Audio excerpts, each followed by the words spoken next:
Hello, hey everybody. This is Dave Wallace coming to you from Waihoa, Hawaii, and it's Monday, and it's Talk Story Time Monday. This is my new time period that I'm going to be sharing my stories. I'm moving it from Sunday because on Sunday there's a lot of my friends who have, um, video release that they're putting out on Sunday. So I want to give them the opportunity for their audience so that I don't take anything away from them. Okay, so. Hope you folks don't mind. Anyway, looking outside, it's a cold, rainy morning, Monday morning, perfect for talk story time. Okay. Today, I'd like to share with you some of my experiences growing up on the island of Molokai on a homestead.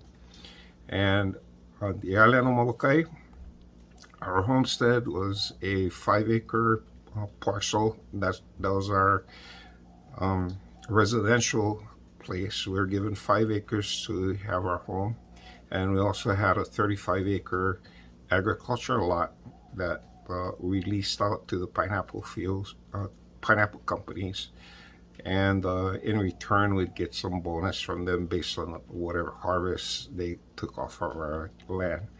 So we lived on a 5 acre parcel, and living on 5 acres, you had just enough room to do certain ag things. Like, for example, we had pigs. We raised pigs. We raised chickens. We had cows. Uh, we had one horse named Penny, and we had gardens. And so for a young boy growing up on this, there was always something to do right on the property. And so my job was to make sure the animals were fed and watered. And if anything, I notice anything that needs to be taken care of, if I can, eh, do it. Okay. So that's the advantage of growing up on a farm. You learn a lot of different things, not only about animals, but odd jobs here and there, how to do different things. Okay.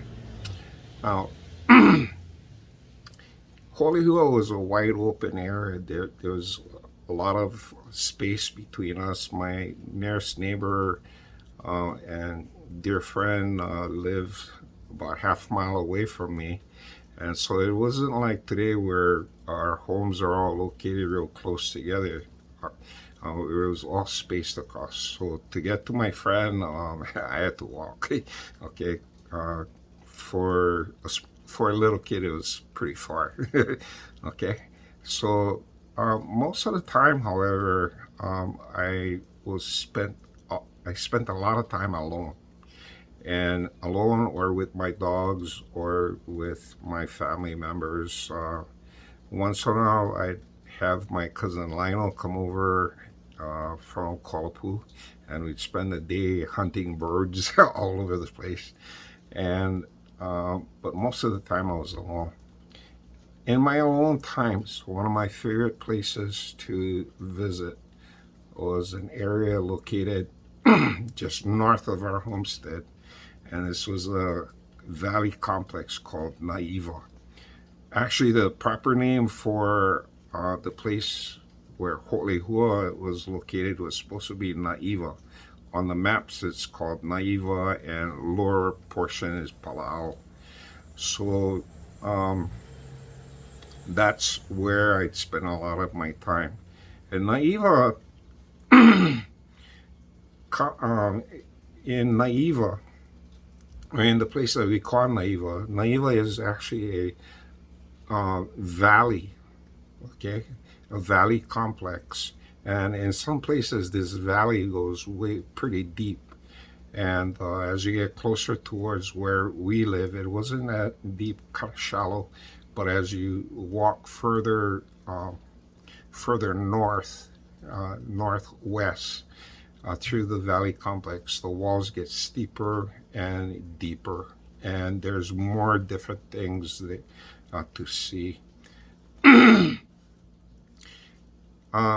To get to Naiva from our place, we there's a pineapple field road that cut between our our property, and our two neighbors, the Myers on one side and the Tengans on the other.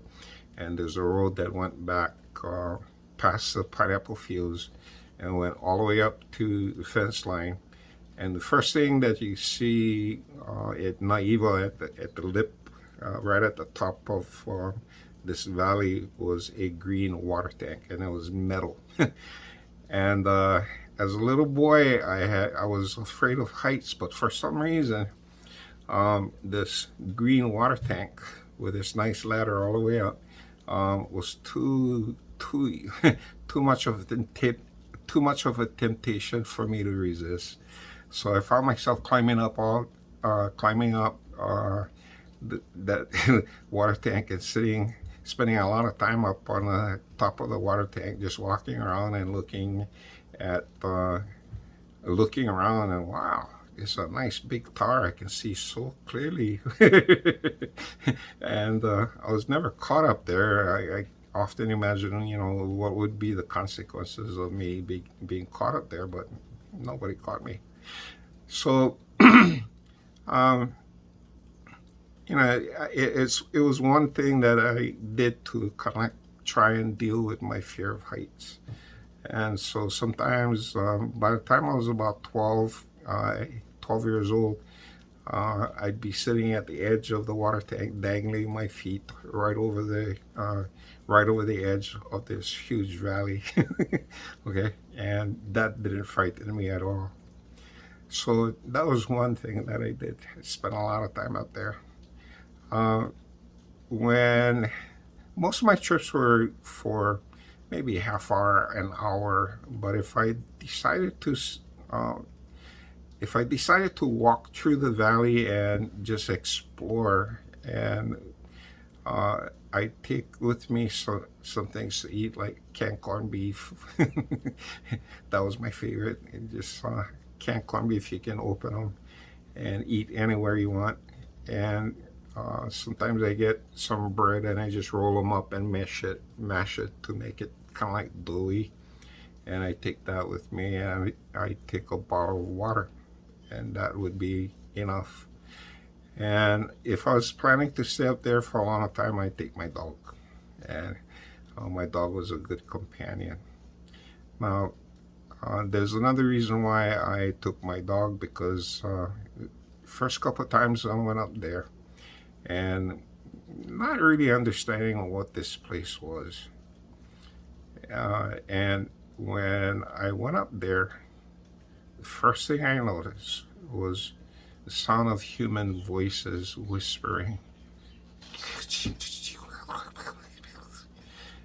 Kind of like whispering, and you can barely hear them.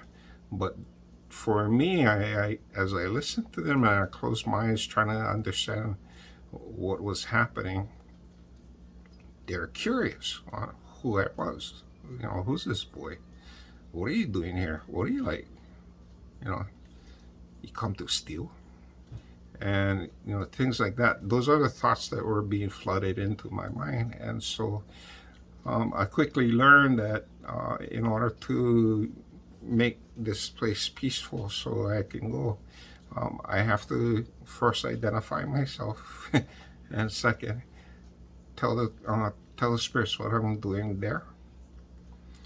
And so whenever I hear whispering and the presence of kind of like humans, I say, "Hi, I'm David John, and I live right down there," and I point towards my home, and I said, "I'm just visiting, and I'm not gonna take anything from this place." And as soon as I say that, I say, "Oh, okay." And after a while, the spirits knew who I was, and they welcomed me, and they knew that my intentions was not to go around and destroy stuff. I left things alone. My dad and my grandparents and stuff always, they told us, if you went into these places that you don't know, no touch, no do nothing, stupid. Otherwise you're gonna get nailed. So I listened, and I had no problems at all. going back there. And just to let you know, this Naiva complex is the site of the ancient Makahiki grounds on the island of Molokai. Great competitions were held there. When I was walking through the valley, if you go back to Naiva nowadays, you're going to find a lot of Christmas berry trees, and it's really thick throughout there, and all of these wild shrubs. However, when I was a kid, you didn't have these Christmas berry trees. What you saw was a green pasture of green grass. No trees, no nothing. The only thing sticking up and stuff were fence posts. Okay, so it was beautiful. In some areas that the grass didn't grow, you could see exposed stone walls, and these walls were huge, and you could tell that whoever built these walls put a lot of time and effort into making this place beautiful. And there were wall terraces, so you could see that there were probably homes there. There were huge platforms made out of stones that reminded me of heiau. Okay, and from what I understand is in Naiva, in that valley, there used to be a hula halau that if you people that were alive when I was a kid, they were trained there to dance. I believe Harriet Ney, just to drop a name, Harriet Ney was trained back in Naiva to chant and do hula there. So I saw these spaces. Okay, the most intriguing part of Naiva was the presence of this hill. It looked out of place. Like, what's this hill there? And the hill was a perfectly domed hill that looked like a cinder cone, but it was rounded off. And rather than looking natural, it looked like somebody made this. And I'm sitting over there as a kid wondering, why would Hawaiians spend so much time and effort to build or modify a hill to make it look like this? Because it looked like something manicured and created. And as I started exploring around this hill, I discovered a road, actually a road that kind of like corkscrewed around the hill and came down. And the road wasn't that wide. It's probably, about 3.5 to 4 feet wide and stuff in places, and some places probably about 6 feet wide. And I'm wondering, why would there be a road over there? Did somebody want to build a house up here? I didn't understand that.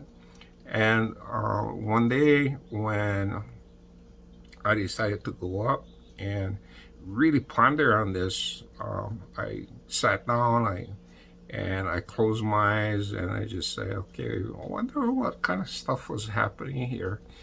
And as I started letting my mind kind of like wander and look into the purpose of this hill, I saw people running and jumping, and I didn't see what they had, but they're running and jumping and hitting their bellies, and they were on this road, and they were zipping down this corkscrew road.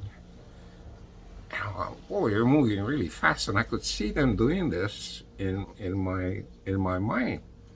And so I was still confused. I didn't understand what was going on until I went home and I told my dad what I saw. And he's laughing and he says, oh yeah, the hill back there. Yeah, in Naiva. Yeah. Oh yeah, with the corkscrew and stuff is what they call the holua. It's built for the Hawaiian sledders. And these Hawaiians had these small, narrow narrow sleds that was made out of wood but long, and they'd run and jump on these sleds and ride down the hill, and the road itself would be covered with peely grass thatching, and the peely grass had natural oils that made it really slippery. So these guys would be coming down, and it's almost like coming down a steep hill on snow. Okay, so my vision was correct of this place. And so this hill is still there unless somebody, bulldoze it. And it would be really sad to go back to Molokai and find out somebody built a house up there. But it's tempting enough. And a few years ago, I saw somebody from Molokai, I believe it's one of my cousins, posted a video of someone developing a Naiva complex. And as I looked through the pictures, it says, oh no, these are the places I saw that was being bulldozed. These are the places that had, when I was walking through, I would find mica stones, the round disc, find them all over the place. Some of them were stacked. Some of them looked like the athletes were shaping it, or in the process of shaping the mica stone. And the mica stone is the round disc, okay? The fields were just littered with mica stones all over the place. In fact, even on our homestead, when we were tilling up the soil for our gardens, we'd find mica stones all over the place. So that was something that was part of Naiva. And in the mica games, the mica grounds, it was a favorite game of all of the Hawaiians. It was played by the commoners as well as the chiefs and the kahunas. So it was a common game that was played all around. And evidence of this game is all over there. The scariest place that I visited, and I think a Uhane, a spirit, followed me home after I visited this place, was a tall cliff. You have to cross over the valley and go up on this plateau, and there's a sharp drop. And if you go near the edge, and the thing about it is that in this one place it looked really unusual because there are stone walls built around this place. It looked like a platform, and I didn't understand what this platform was. But when I came home and described what I saw to my dad, I wouldn't tell my mom. My mom would give me lickings. But my dad and stuff, he was fascinated that I was going back there to begin with, because he said nobody in their right minds would go wandering by themselves back there. But he kind of looked at me as, you know what that place is? The big cliff, going cliff, right? Yeah. Did you look now? Say, yeah. Says that's the place you call Uhanelele. And this is where our warriors would test their bravery. And what they do is that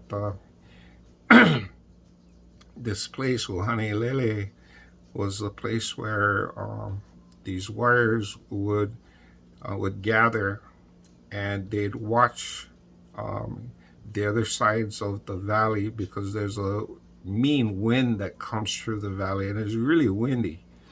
And so if they time their leap perfectly, there'd be enough wind to cushion their fall. So they, instead of jumping and going, splat, they jump, and the air would be enough to resist them, so they'd float down and reach the bottom without being hurt. Okay, so it was a test of bravery. And I went there twice. The first time somebody was telling me, jump, Rob, jump, jump. And I'm over there, The second time, there was a more insistent and stuff voice that jump now. And I resisted. The same Ohani followed me home and convinced me that wearing a Superman cape gave me the power to fly. So, and this was when I was really young. Shoots, I was little when that first happened.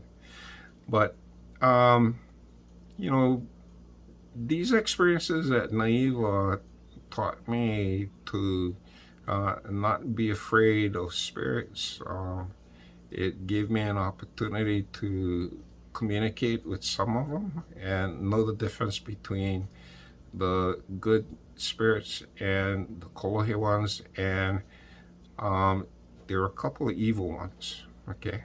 And the evil ones were always out to push the edge to see if I would risk my life to do something stupid. And they were out to kind of like hurt me. And so I realized that the evil spirits are the ones that would convince you that doing something really stupid was okay. Okay. And the good spirits were always the ones that were encouraging you and allowing you to explore within reason. Okay. They'd warn you, like, Dave John, stay away from here. This is not a good place. Turn around. Okay. And whenever I listened to these spirits and stuff, I was okay. So it's my experience in Naiva that taught me to listen and pay attention to what's happening around. And I think without this experience of going into a place like this and growing up on Molokai, I would not be the person I am today. Anyway, I hope you folks enjoyed my talk story time of my childhood home and my explorations of Naiva. And there's much more that I experienced inside of Naiva and around Naiva that perhaps I'll share in later videos. Okay, but until then, this is Dave Wallace coming to you from Waihoa, Hawaii, saying aloha and have a great week.